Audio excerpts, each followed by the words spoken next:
Sweet. Sweet, sweet. Love it. Good morning. We're live now. Good morning, everybody. 6 a.m. on the 3rd of February. 12 Woo! more days for an important day, by the way. Yes. Greatest day of the year. 17. 12 more days for the 15th. Yeah, that one is wow. So the 17th is Julia's birthday, Yes. Dr. Kiltz' grandson. Oh, wow. Happy birthday. And he's going to be 1 year old. Is That's there awesome. the party? And number two's on its way, but my daughter just doesn't know it yet. Oh. All righty. Please let us know where you're watching from. And if you want to put the temperature there for where you are, put hashtag KMT for a chance to win what? I'm trying to give away a ticket to the event portion of the Hat, event on Saturday. Hat. Oh, okay, we're doing the hat. Hat. It's simple and easy. People can buy a ticket. We'll see them there. Then you know that they're going to be there. The ticket. Oh, it gets. That's what I would do. All right. Yeah, No KMT hat. That's easy. All righty. So 28 degrees in Deltona, Florida. Has been colder than some places in Alaska. Incredible. Anyways, let us please like, share, comment, subscribe, all the things. Dr. Kiltz and I are doctors. Oh, wow. We're that's not your cold. doctors. This is for educational and entertainment purposes. We're doctors, but don't believe anything we say in this moment. You got to do your own research. But in fact, we're telling the Go and story check how doctors are mistrained. Mhm. If you have any questions, put them in the chat, and we'll be talking to Nicholas Bremer this morning. How are you doing today? I'm doing great. I'm very grateful for this opportunity. Thank you all for inviting me. Who are you coming from? Right now, I'm in Stillwater, Oklahoma, studying at Oklahoma State University. What All do you righty. study? Right now, I am in vet school, so I'm studying veterinary medicine. I'm in my second semester of my first year. And what is your take on the science of veterinary medicine? Well, it's very, very interesting. I'm enjoying it a whole lot, but as I've heard some other doctors say on YouTube, there's a lot of kind of, just old, I'd say, ideas. For example, antioxidants. They talked about antioxidants last month in, I don't remember. Oh, it was general pathology, I think. And well, we don't really need antioxidants if we don't have oxidants, right? Like if there's no oxidation in the body. And so, the need for fruit is probably maybe not as needed if you're eating a carnivore diet. Last semester, sorry. Yeah, I'm sorry to interrupt it. If I let my dog out, do you think he'll go looking for whatever fruit he can find? Doubt it in the winter here. He's going to find very much, but do you think he's going to look for plants and fruit, or is he going to try to grab that squirrel running around?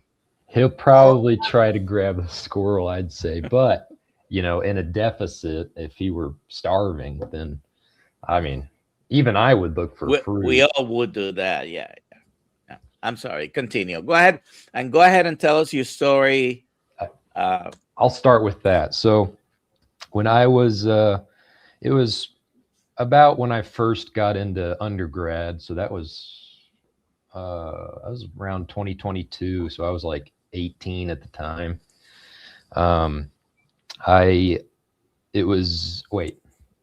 No, maybe it was like 2023, January of 2023. I happened upon Dr. Jordan Peterson's presence on Joe Rogan's podcast.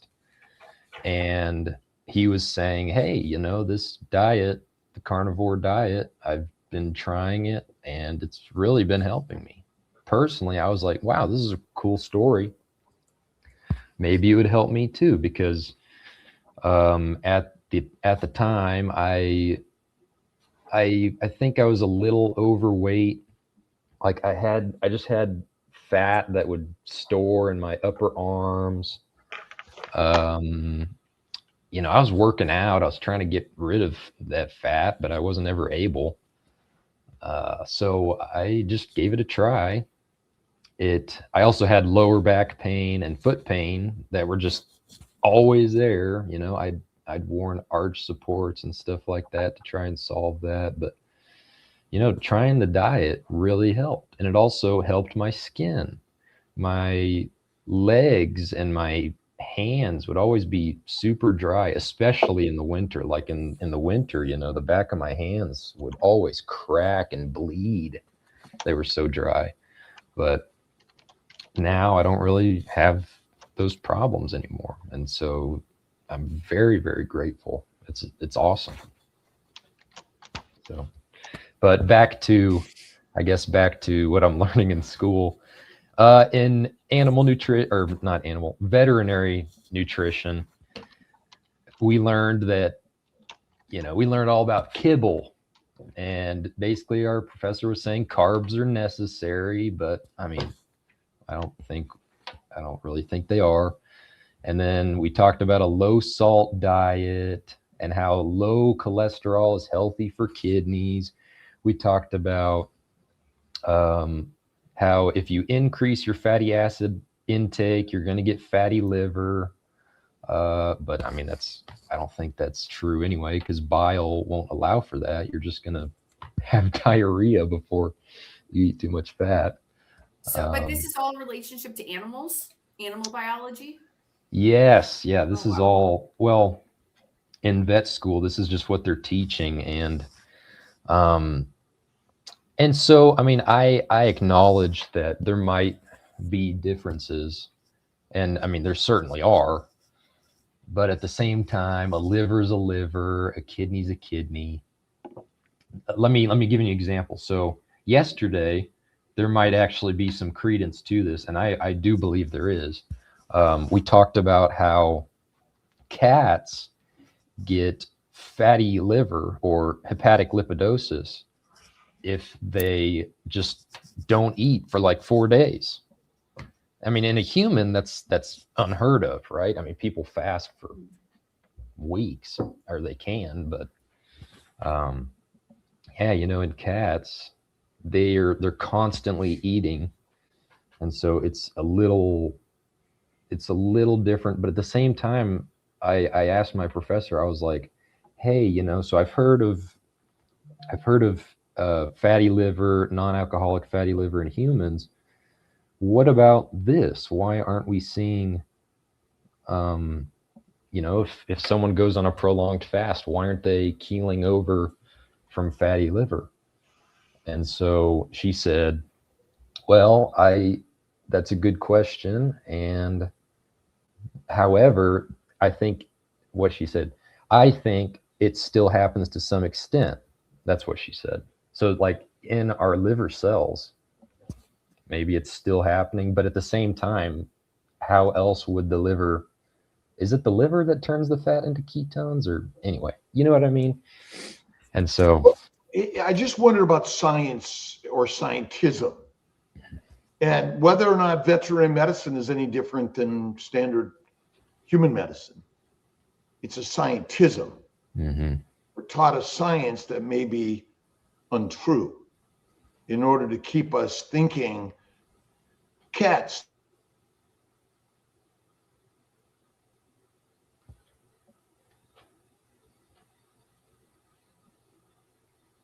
The food that is fed. Okay. I don't know. Ooh, You were cats frozen. and dogs. And Are cats, am I still frozen? No, you're not. Now, Are cats and dogs in general, by the Purina cat and dog chow people, fed only animal products or a mixture of animal and plant products? Yeah, that's a great question. I mean, in all their tests, I'm pretty sure. I mean, they're probably just feeding them kibble. And when you're Well, feeding, So a Purina cat and dog chow is a plant and animal based diet, right, correct? yes, In the wild, do lions or wolves eat plants? no, And isn't a cat and dog simply a domesticated lion or wolf, which was fed plants, became domesticated, and would do anything for more kibble? yeah, I would say so. Isn't that what humans are? Domesticated much. wolves. I would say so. I mean, you know, I mean, just personally, I just feel better. I mean, going to eating just animal products instead of the rainbow, right? I just feel better. Alia, do you have a particular book you want to show Nicholas? I should send him this book. You should just show it to him. Have you read this book, Just Cats? I haven't. That's a cool looking book. Yeah, basically they fed the cats pasteurized milk products and cooked meat, and the animals were sick. But when they fed them raw milk and meat, they were healthy.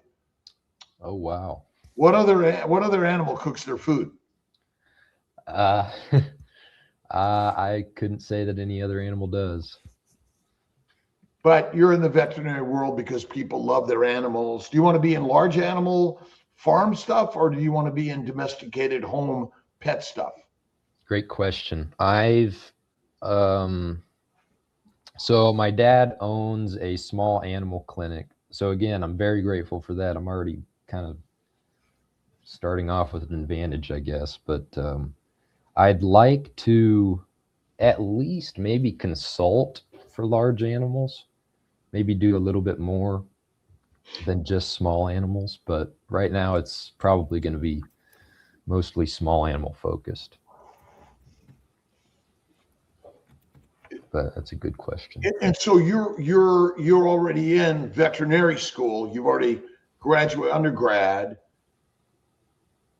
and you're in veterinary school. How many years is veterinary school? So vet school is 4 years, 4 long, arduous years.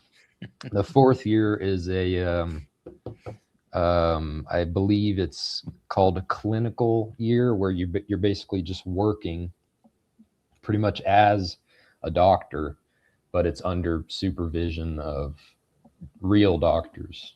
What are the most common diseases of cats and dogs? Well, that's a good question. I'm not sure I know the answer yet. Okay. Just this semester, I'm taking clinical pathology and general pathology. There's all sorts. There's parasites. Oh, well, so working at my dad's clinic, what I've seen, I mean, you can see oral hematomas on dogs, which is cauliflower ear in humans. You can see hookworms hookworm eggs in the feces, roundworms, whipworms. You can see all sorts of bacteria. Yeah. Oh, yeah. Diabetes for sure. In dogs and cats? Yes. Oh, Really? yes. Yeah. Cats especially, they get Wow. type 2 diabetes. And yeah, that's another thing. I'm pretty sure what else would it be caused by but their carb-laden diets? It just makes sense. But yeah, type 2 diabetes. They also get something called diabetes insipidus. It's more rare. That is basically, if I recall correctly, it is an absence or a application of ADH, which is antidiuretic hormone, which causes similar symptoms to diabetes mellitus or type 2 diabetes, which is why they call it diabetes insipidus. But there's all these, you know, mainly I'd say the ones that are probably not, you know, they're not going to be cured by a proper diet are the ones like parasites, right? Like if they're drinking water and they get, there's one. Giardia? Yeah, Giardia. That's exactly the one. That's exactly what I was thinking of. You know, I mean, yeah, obviously, I mean, who knows? Maybe a proper diet could change their immune system to help that. Is there a movement out there, do you think, to bring our dogs and cats back to the carnivore world like humans? I hope so. I really do. If not, then that's one of my goals. You know, I'm trying to, whenever I become a veterinarian, I'm going to definitely be recommending that they just, I mean, I've got to look into it some more because animals' requirements are a lot different than ours. For example, I think dogs don't need as much fat, and it might be that cats also may be in the same boat. Not as much fat as we do because our brains are much larger. When we say fat, so is the food a dog or cat eats raw animals? Not, well, I mean, I think it should be probably. But it's not. So Right. really, we're feeding them cooked food, whether Right. it's animals or plants. Right. And so ultimately, that's not natural or normal either. That's a good point. That's a great point. For example, like if I were to cook a steak versus if I were to just eat it raw, a lot of that fat renders, right? And it changes into the liquid form. So, you know, I mean, that could cause, maybe that's the cause of diarrhea or whatever that these animals might get if you feed them too much fat, right? Air quotes there. So what inspires you every day to stay in the carnivore journey? And are you sharing with any of your classmates, and what do they think of you? I'd like to share it with my classmates. No one's asked yet, and so I just kind of haven't told yet. But what keeps me going, or what keeps me sticking to it, really, is just the fact that it works. I mean, here's the thing. I went through a period where I was sugar addicted. Like every 3 days or like every week, I'd have to go get an ice cream sundae from Brahms or whatever, or just something, because I'd get just an insatiable craving for sugar. And so during that period, I'd feel great off the sugar, but then when I had the ice cream sundae, I felt horrible, both physically and like, man, I just, you know, I let myself down. But I mean, it's obviously temporary and short-lived. But now I've been like, I don't know, 80 to 100 days off that stuff. And I've done longer stints in the past. I did like 150 days straight of just carnivore, but I've been eating, you know, my meals, my daily meals have looked like, as of recently, I've changed it. It's, I get Walmart ground beef patties and eggs. I eat like 12 eggs in a day, and all in one sitting too. 4 patties, 12 eggs. Wow. And yeah, I know, it's crazy. And recently I've been making my own Greek yogurt. So that's been fun. It's pretty cool. Greek yogurt. Well, Papa says that humans are different physiology than cats. Are we? Well, yes. So Obviously, there's the size difference. You don't need as much energy as a cat, but also cats, well, let's think about it, so Do they have, anatomically, let's just look at the anatomy of a cat and a human. Okay, do cats have spleens? they do. So anatomically, cats, I would say, are quite similar to How humans. about a wolf? A wolf and a human and a cat, they're all very similar. The only What's different?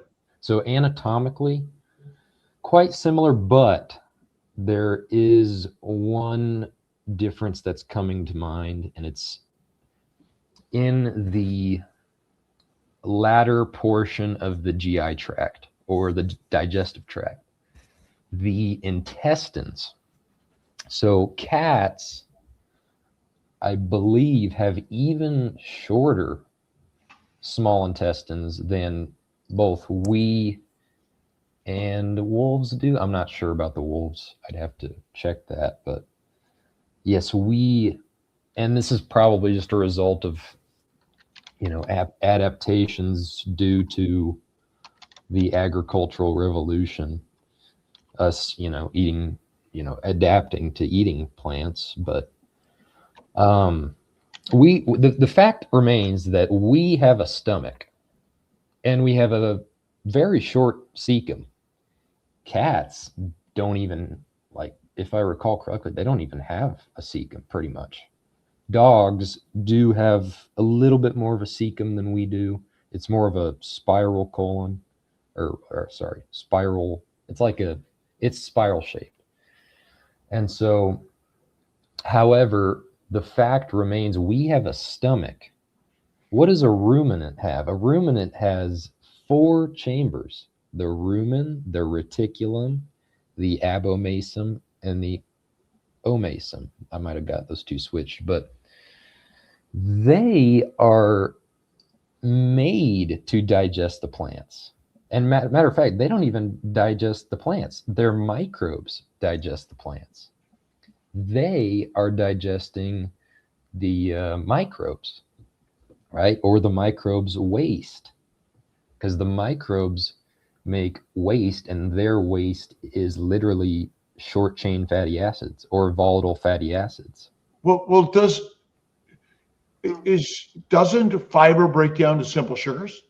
Yes.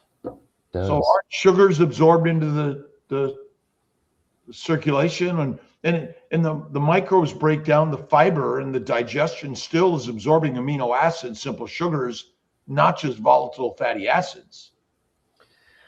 Well, so that's a good point. So it never made sense to me.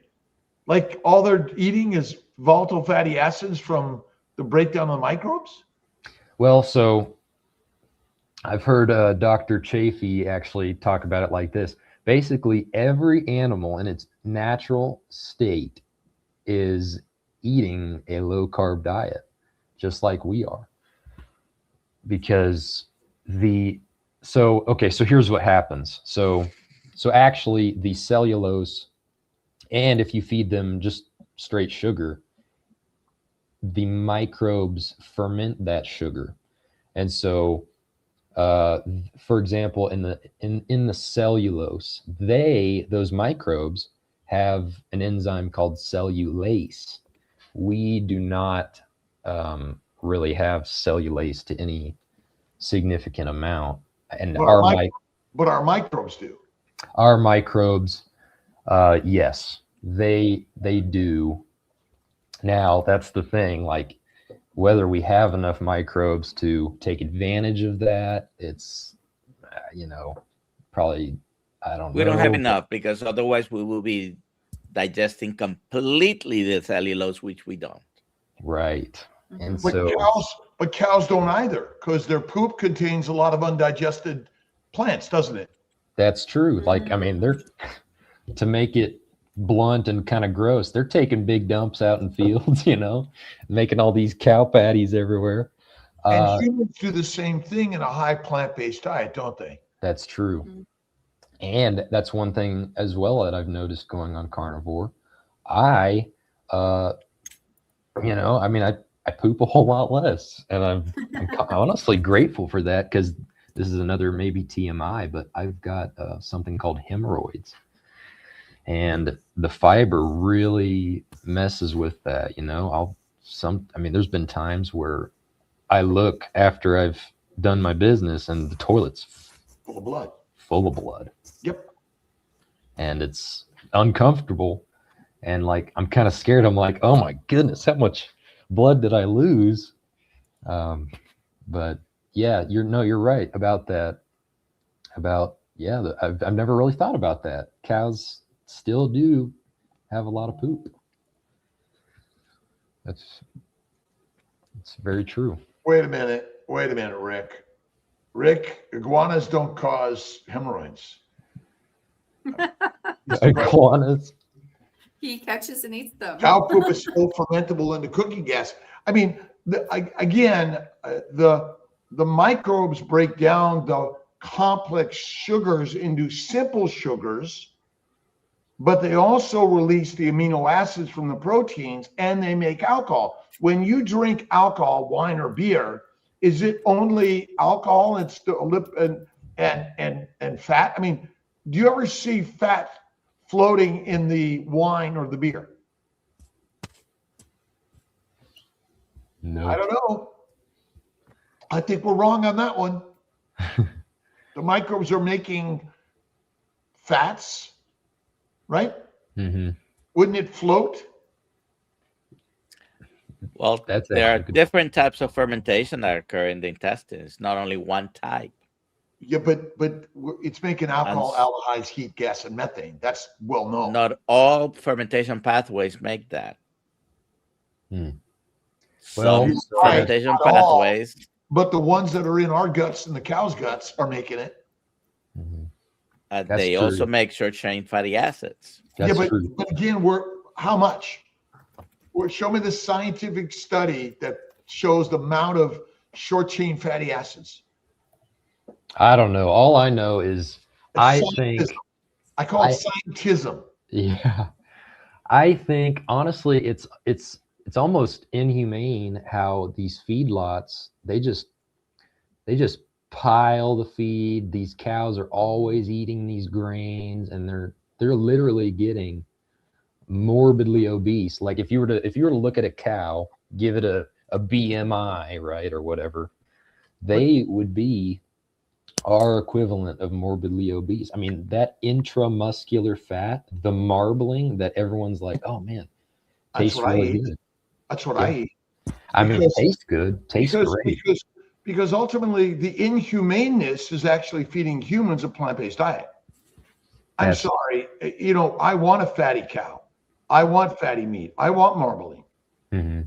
I mean, it tastes good too. It really that's the healthiest for us. Skinny meat is deadly. That's called protein poisoning. Well, that's true. And so, again, I don't want a fatty cow. What do you want, a skinny cow? No, I don't want a skinny cow, No. but I feel like personally, you're going to kill the cow and eat it, aren't you?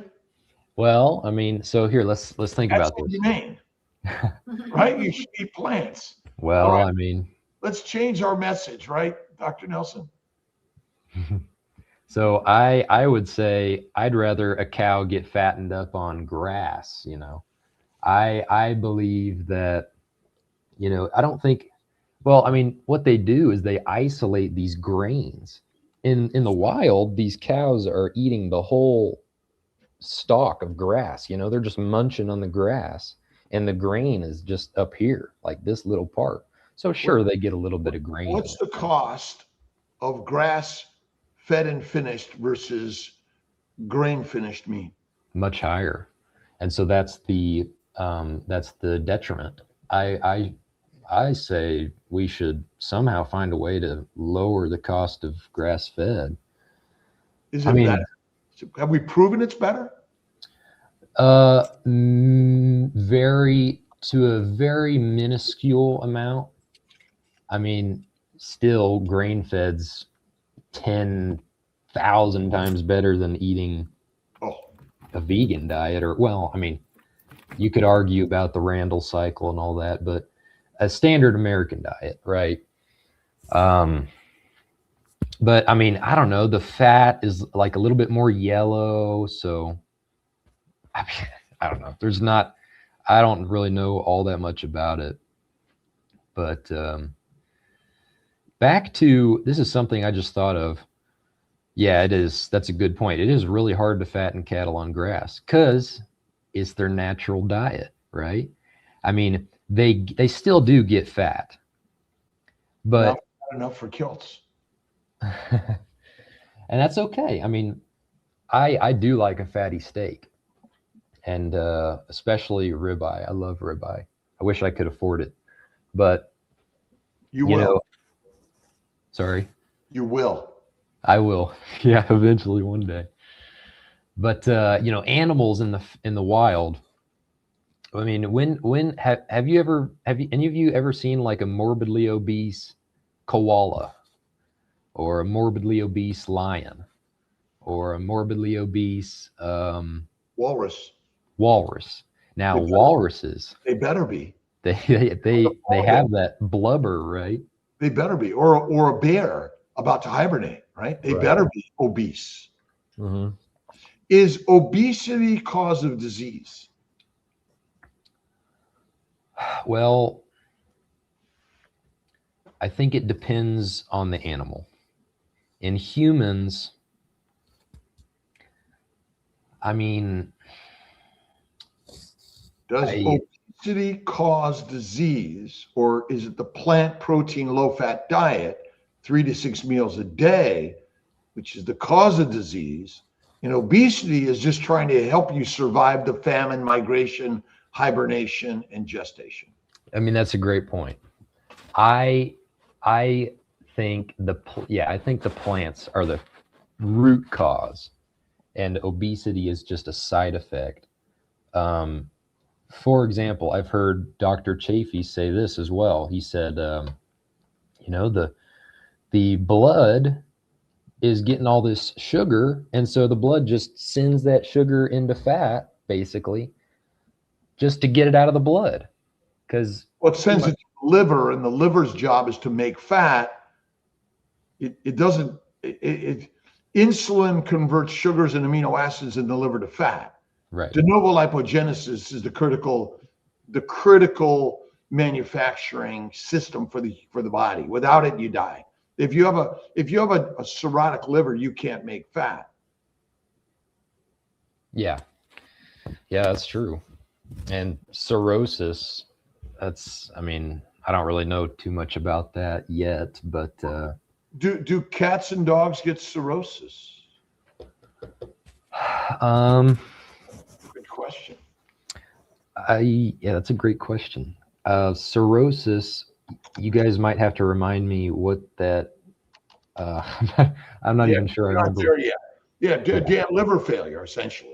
Okay. Oh yeah, liver failure. So yes, they do. Yeah, severe liver damage. Oh yes, they do. They do get kidney failure. They get liver failure. And are they fat or skinny by that time? They are skinny. Emaciated and skinny. Yes. Gee, I wonder why. Yeah, I mean, just probably due to starvation, you know, not being able to eat. So, wow, yeah. Also, what do we feed them? Yeah, and that's a good point. You know, we feed them the junk, and it just makes their liver fail, and then they're not able to make fat. Wow. Aliyah, do you want to hit some of the stars? Yes. Let's go. Let's see. Yeah, there you go. How much teaching on nutrition for dogs and cats and really healthy food in vet school? How much teaching on nutrition okay, we had one whole class. It was only 8 weeks, so not a full semester, but a whole class last semester, 8 weeks, all about veterinary nutrition. And it was, the first part was dogs and cats. No, sorry. Yes, first part was dogs and cats, I think. Second part was, I think, ruminant animals. But before that, I had an undergraduate. I had 2 or 3 nutrition classes: principles of animal nutrition, applied animal nutrition, and then I had applied animal nutrition lab. And that third one was just 1 credit hour, but it taught me a lot about, well, something I'm never going to use, feedlot diets, I guess. But there was some teaching. Just, again, you know, I feel like a lot of it was not true. So, who's the largest supporter of veterinary teaching of nutrition? Those big brands, Purina. Right. What are the other ones? Purina. We got, Hill's Science Diet. I don't know. Those are the only 2 I can think of right now. But yep. And they've got, With the medical industry, right? There's no different, right? yep, that's so true. Except nobody's working to feed the iguanas but Rick. Yep. And somehow it seems those animals that aren't, you know, being fed these industrial diets, somehow they're healthier, you know, somehow. I mean, just really think about that. Whenever we don't mess with their natural diet, they're all right. So is the Purina cat and dog food purely carnivore? No, definitely not. There's all sorts of additives. Nothing in the market without fruits and vegetables for cats and doggies. I've looked. A vegan cat and dog food. Now, is the veterinary cost of healthcare for dogs and cats on the rise, or is it dropping precipitously because dogs and cats are getting healthier every day? I don't actually know clinically, but I assume it's rising because. Oh, I can tell you for sure it's rising. There are 2 Okay. dogs in my house, grand dogs for me. Costing more and more, huh? One of them has cost already from 2 surgeries. Wow. An exorbitant amount of money. Yeah, that's true. I had a friend, his cat has a lot of stones, kidney stones or something, just things he can't pass. And they were just going to put him to sleep, really. You know, they were at their wits' end because by that point they'd paid at least $700 just on this one cat, just for treatments to clear its urethra, right? And I mean, that's another thing. I'm going to try as a veterinarian to not gouge people if possible. I mean, I get that medications cost money.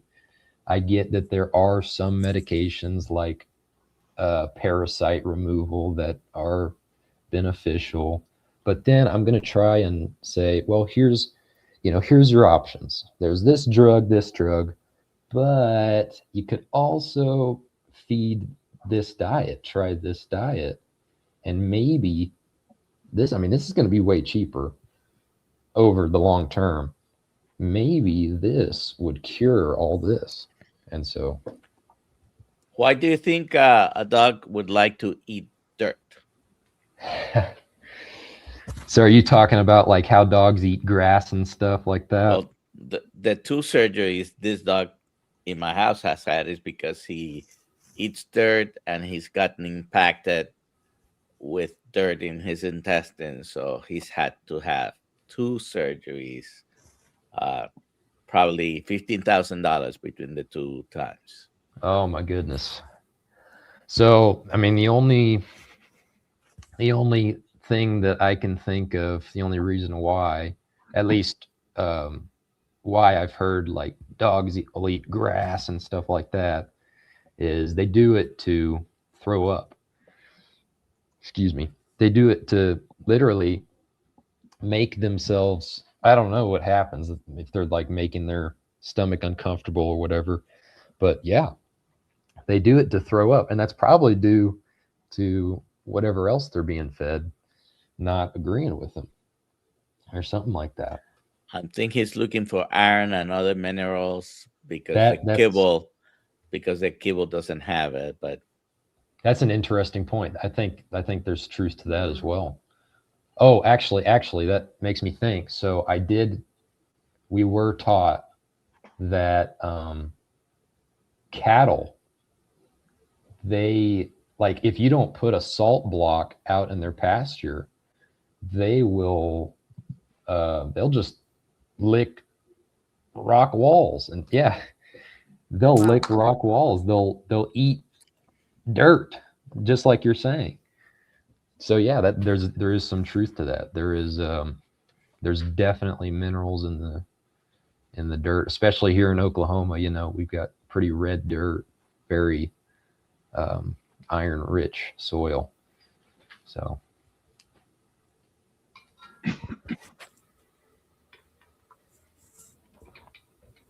but let me see here. So yeah, my family, they have, at first they thought I was crazy.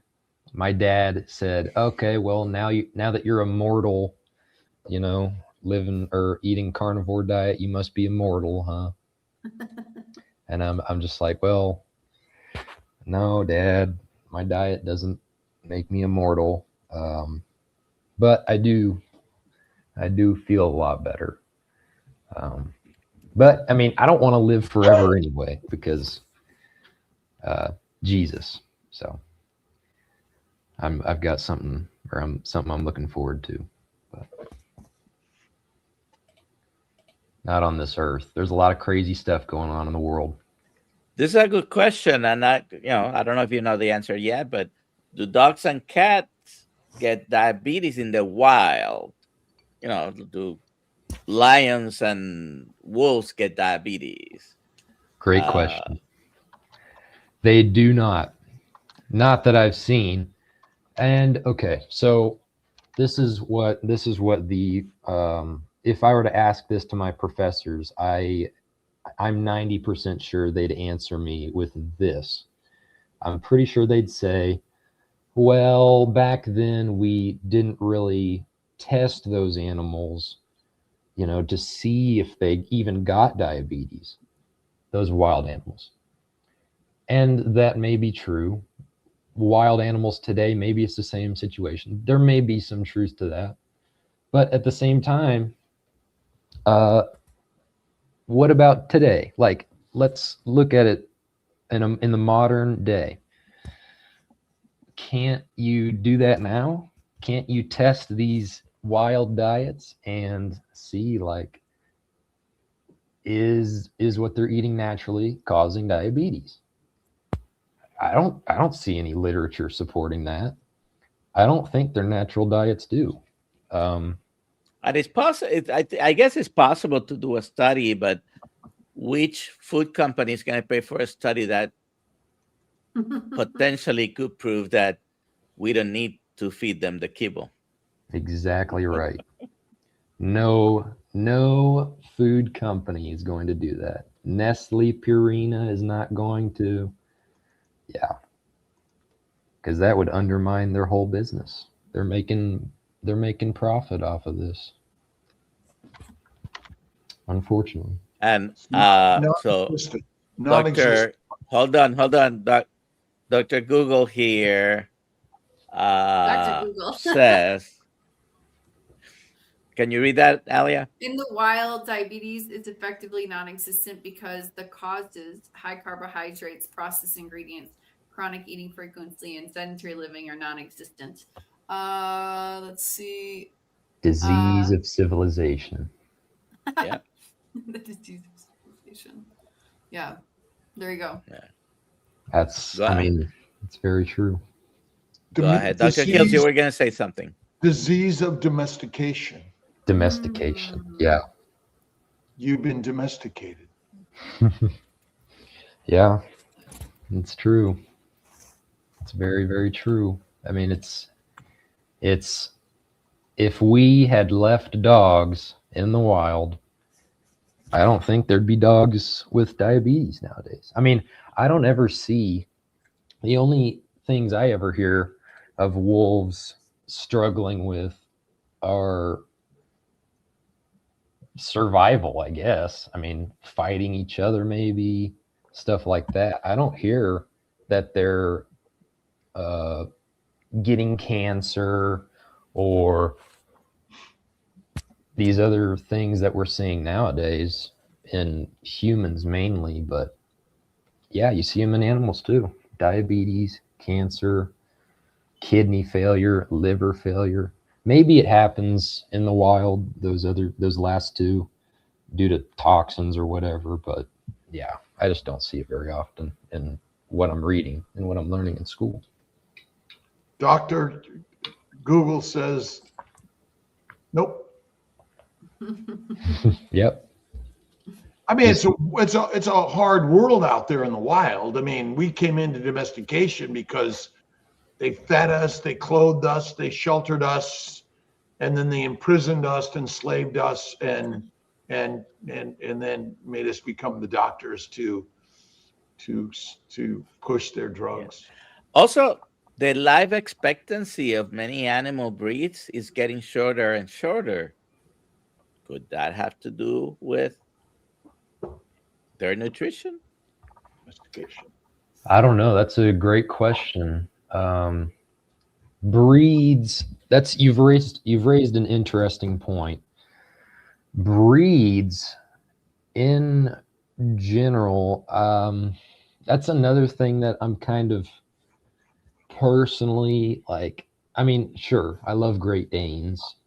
They're probably my favorite dog breed. My grandma used to have a border collie, right? But the thing about breeds is that they're inbred, every single one of them, inbreeding. And the problem with inbreeding, other than a moral thing, is they cause all these genetic abnormalities that aren't supposed to be there. For example, if I can even think of an example, boxers. Boxers are more predisposed to cancer. Like, they just get cancer all over their bodies. From what I've heard, and actually from what I've seen, we used to have a boxer, and one, it just for over a couple months, it had this really big lump that started to form on its lip. And the problem with cancer is, or one of the problems is, something called increased angiogenesis, which is increased blood vessel formation or creation, basically. So there was all this blood going to this spot, and I don't know if it was itchy or what, but our dog just kind of scrubbed it off eventually, and it was a very bloody mess. And unfortunately, we took the dog out to the backyard, and my dad's a veterinarian, so he humanely euthanized him with the drugs that are used. But yeah, it was man, there's like puddles of blood, and that's all because it was cancer. But yeah, boxers predisposed to cancer. Some other dogs, pugs, you guys know about pugs and brachycephalic dogs, right? They've got these scrunched up faces. They can hardly breathe. That's all a result of their breed. And so we breed mice, rats, and other animals because of their propensity to develop cancers. In order to study them, and studied the treatment of cancers, I mean, ultimately, dogs and cats are no different in our domesticated breeding, right? I think that's what you're saying. Yeah. Wow. I didn't even know that. I didn't know that mice had. I didn't know they were breeding for that. That's crazy. But yeah, I mean, that's what happens. They have these problems, and then when you inbreed, they just get magnified and magnified. So maybe that's, to answer your question, Dr. Nelson, maybe that's why the life expectancy has gone down over the years. That's what I would say. Next question, Alia. Sure. Discuss the domestic cat versus wild lions. Lions don't eat for many days if they can't make a kill. And that's a great question. That's something I thought of yesterday whenever my professor was talking about how they'll get fatty liver. I mean, it doesn't really make sense, does it? I mean, especially for humans, if you are, especially if you're doing carnivore, it's so much easier to fast. Like, I remember if I would go, I don't know, 2 hours without eating on a standard American diet, I would just be hungry. As a matter of fact, I was always hungry. Always. There was like never a point when I wasn't hungry. I could always eat. But now I get full. You know, I mean, it just, go figure, whenever we eat what we're made to eat, we get full. But I'm curious if getting the fatty liver is a survival mechanism and not a disease pathology for the cats that don't eat. That's all, based on everything Dr. Kiltz talks about, the fat being the point of survival. No, fat is the only fuel for the human body. You do not burn sugar. It's an impossibility. If you cannot make fat in the liver, you die. And nobody eats fat. Nobody eats raw adipose tissue. Even most carnivores eat lean meat. Adipose tissue is the most important tissue on your body. You have none, you are dead. That's why the prized fatty meat is actually the best meat to eat. And that's why we raise fatted cows and feed them grains, because you want to get the fattest meat to eat to be the healthiest thing you could be. But we're brainwashed. Again, grass-fed and finished is the healthiest thing to eat. Well, yeah, you know, there's a lot of paradigm changes that do need to happen in our world, that's for sure.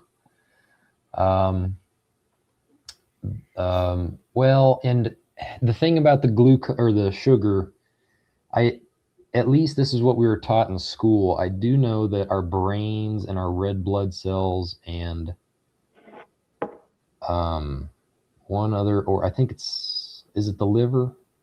I don't know, but they taught me that, you know, you do need some glucose, but the thing is that your body makes that via gluconeogenesis. When you eat meat only, or even adipose tissue, are you eating glucose? A very minuscule amount, but not a significant amount. Because how much sugar is in the glycocalyx? Not very much at all, but really? Some. How much is I don't. The calyx? Now, well, I don't know. Maybe it's all scientism, but ultimately you will die without glucose. Mm-hmm. But it's a glycosylating agent, not a mitochondrial fuel source. Yeah, you definitely don't need it in extraneous diet. Or Small amounts. Small amounts. Yeah, very, very small amounts. Or glycosylation. That's the most important part. Glycosylation. Oh, yeah. Yeah. Yeah, because that is, I would say that glycation and glycosylation are that's the biggest reason for disease, I think, nowadays. Yeah. Okay, that was another thing. So they were talking about, I think I mentioned this, but how fat and cholesterol clogs your arteries. Really? Is it the fat and the cholesterol? I don't think so, because our cells, especially our skin's made of saturated fat.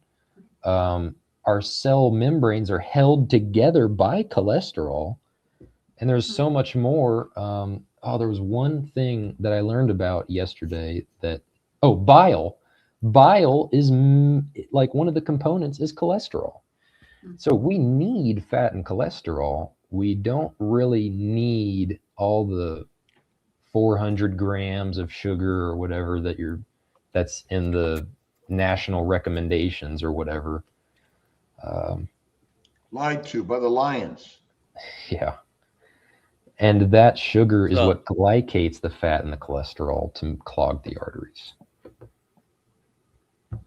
Our brain is almost half of it is fat, and half of that is cholesterol.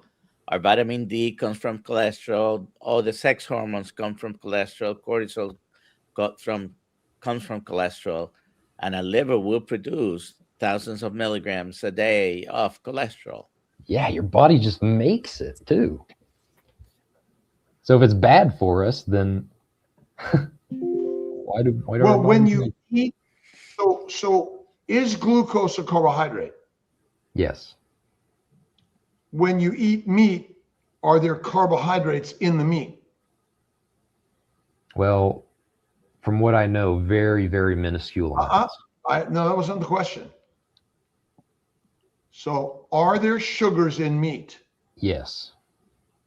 So how much sugar does your body require? So when we use the word essential carbohydrates, we're misspeaking, aren't we? Yes. And so our science is actually wrong, mostly. This is our problem. And so, again, is alcohol good for us? No.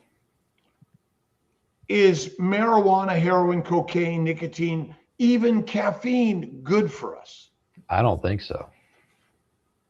But it's and then our grass and grains as our primary food good for us?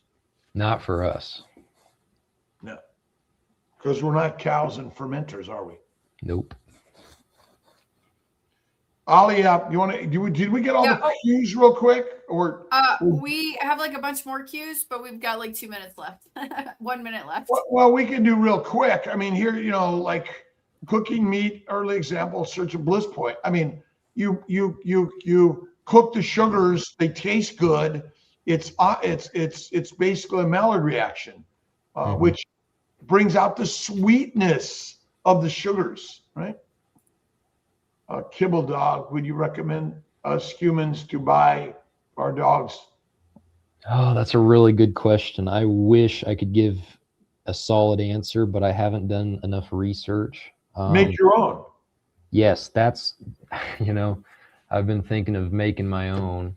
I don't know all the advertising or whatever I'd have to go through to do that, but everyone should make their own food and their own animal food. Yes. You don't need a box or bag or a can. That's what we're saying here. What do we got?